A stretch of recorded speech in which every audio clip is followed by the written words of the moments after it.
Hello everyone, this is Derek from Dakarama, bringing you guys the 6th episode of my epic Battle Fantasy IV Let's Play. This episode we are going to be continuing our trek through the Crystal Caverns. Right in here we have a new enemy, sort of. This enemy is an ice elemental version of the Tanuki dog we saw earlier on in the game.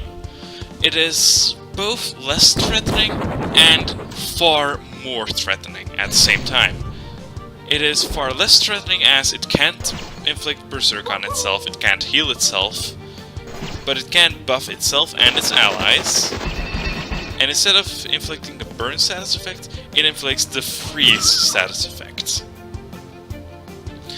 You have actually seen this freeze status effect a couple of times by now, during the sped up part in one of my previous episodes from Anna's Frost Arrow. It actually has the highest freeze chance of any attack in the game.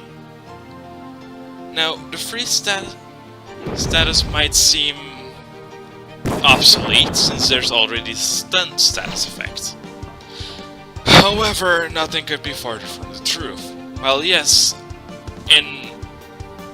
at the surface level they do the exact same thing, they prevent an enemy or you from using an attack or taking a turn,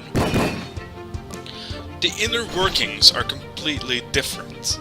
The stun status effect increases damage you take from earth element attacks, and it can be gotten rid of by using an item or using an ability to heal it off.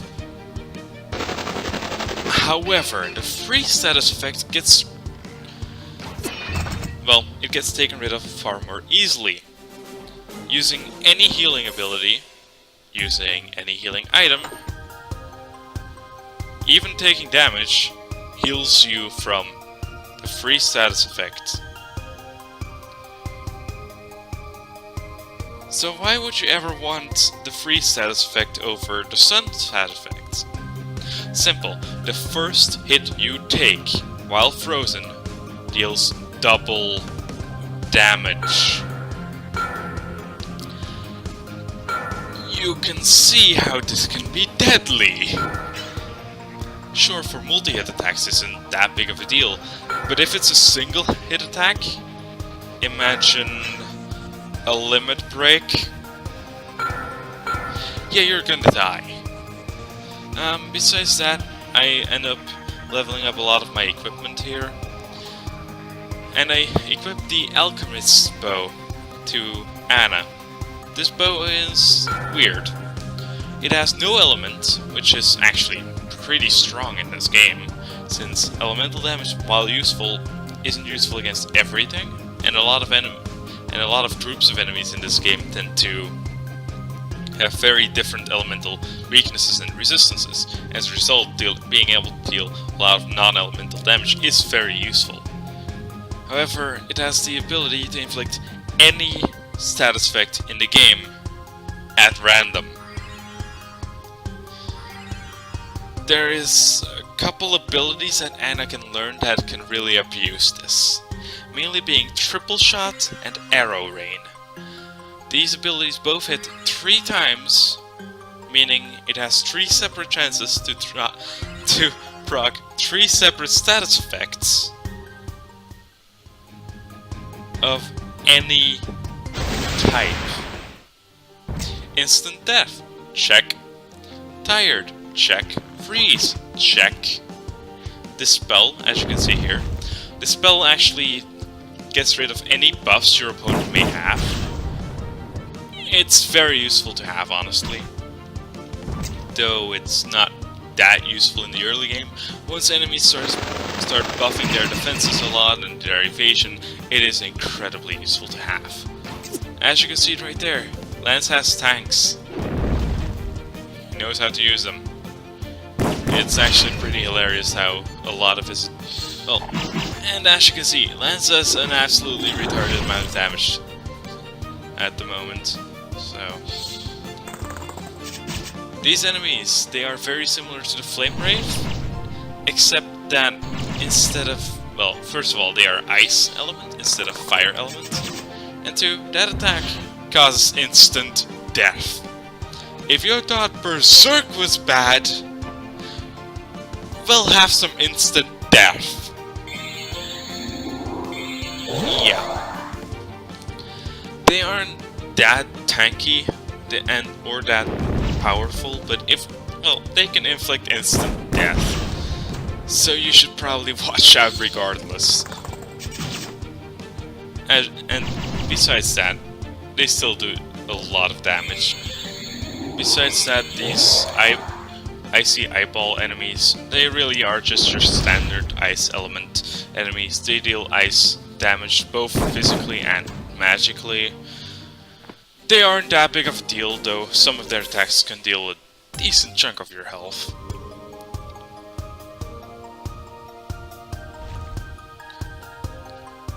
I do have to admit to adoring the music in this area. It is so beautiful and catches the feeling, just the general atmosphere of this area perfectly, in my opinion. It's very serene in a way. It's very calm music, yet it still gets you hyped. Especially at this part.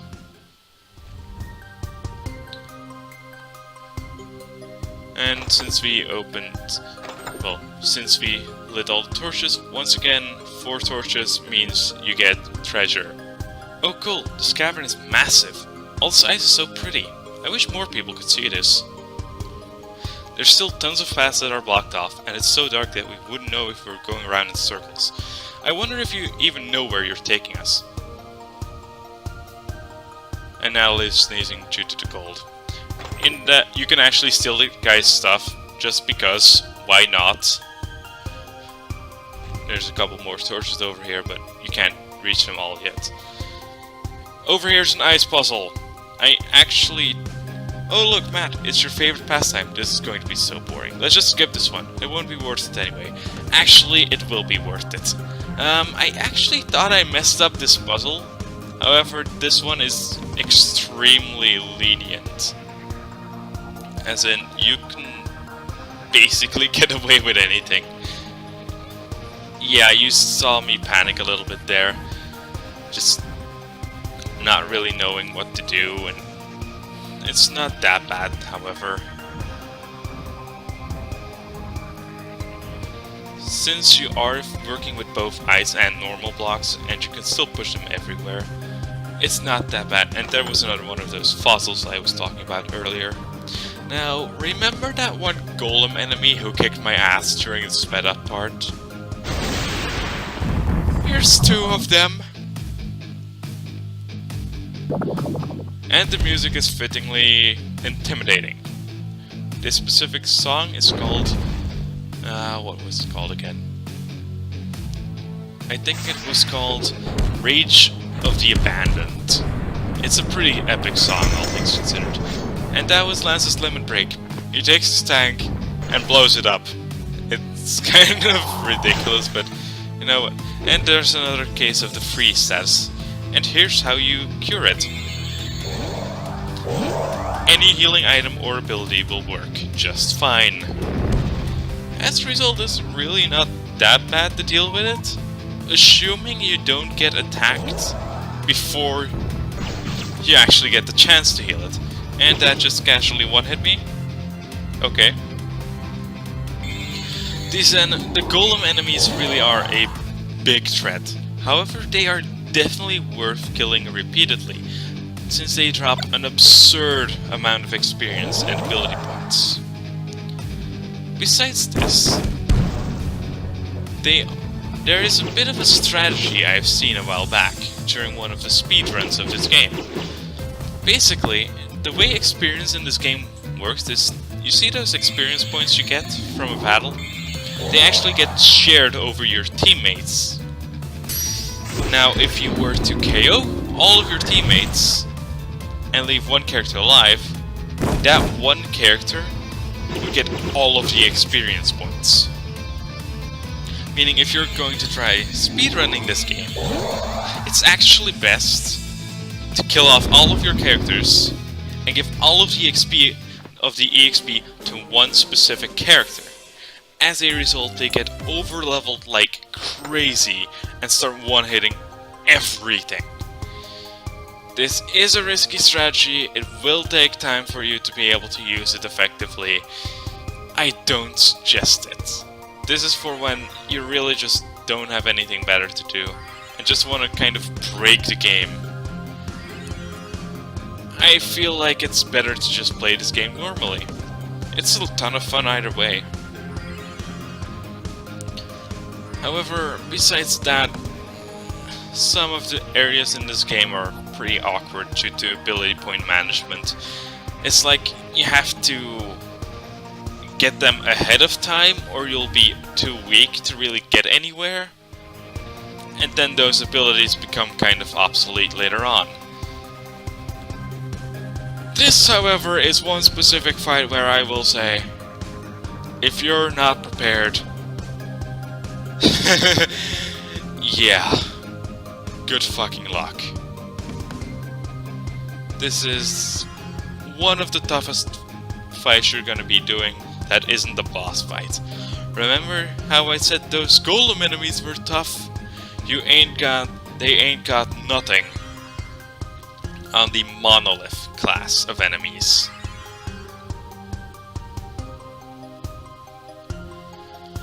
Now, the monolith enemies are pretty unique. As in, they don't actually do any physical damage. They only have spells. So if you have the siphon effect, which makes you unable to use skills or abilities, you can take them out no problem. I do not have this. They are extremely tanky. They have a lot of elemental resistances, and they can buff themselves to all infinity. As you can see right there, he buffed himself with 70 magical attack.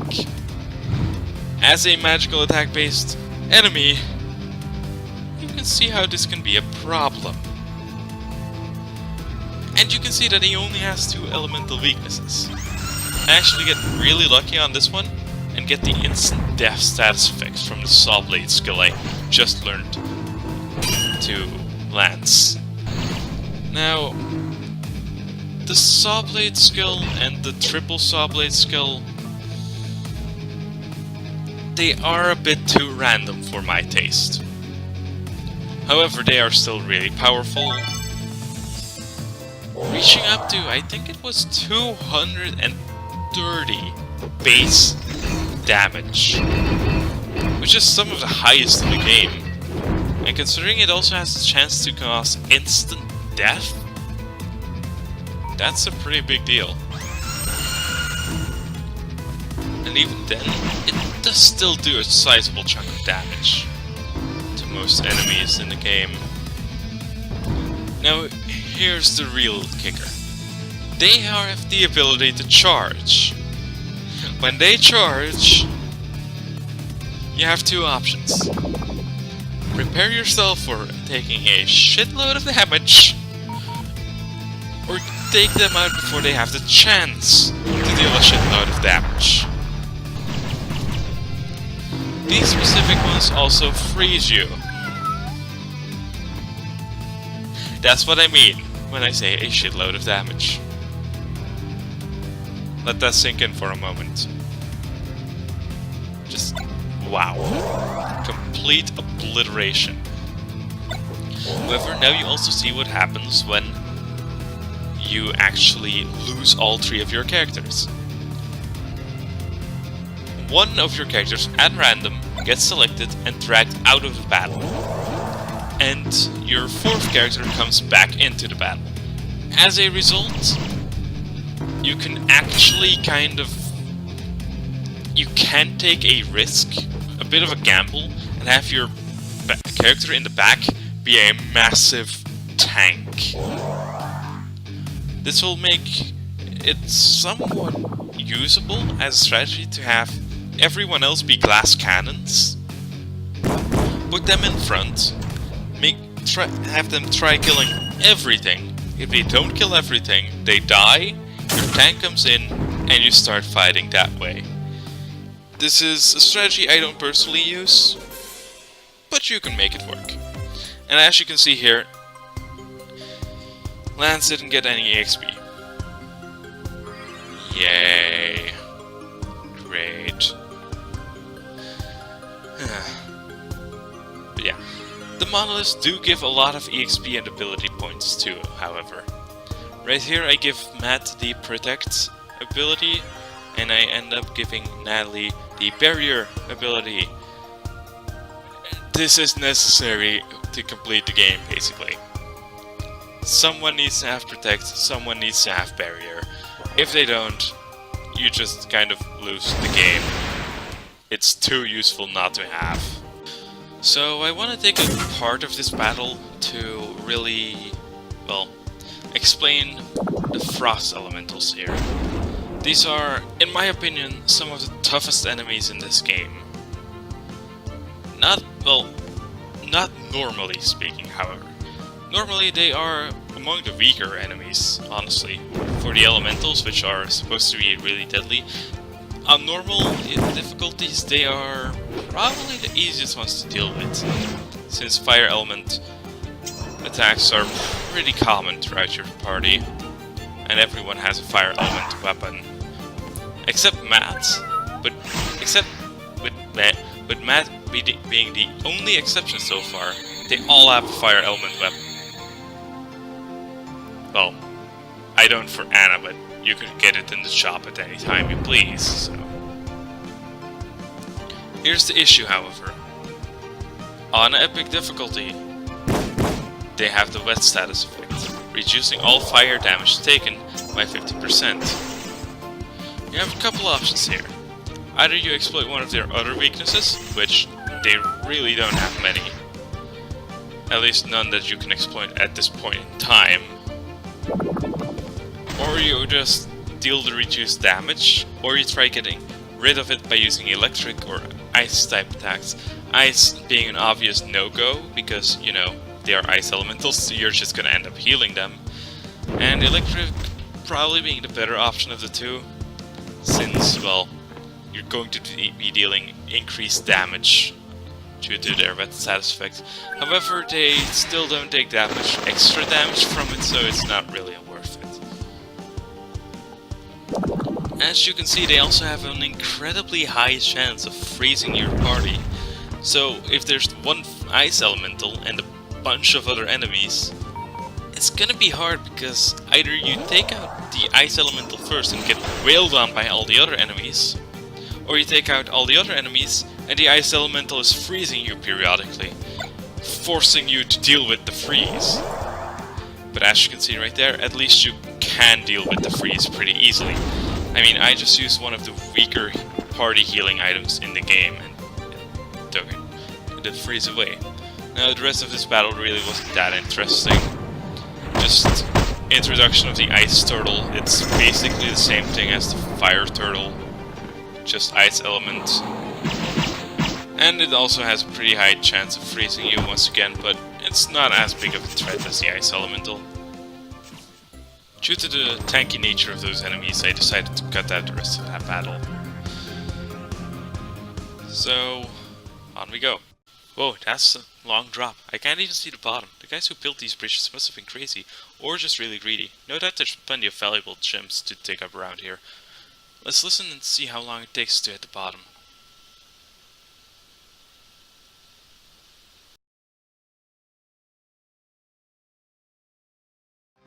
Huh, I don't hear anything.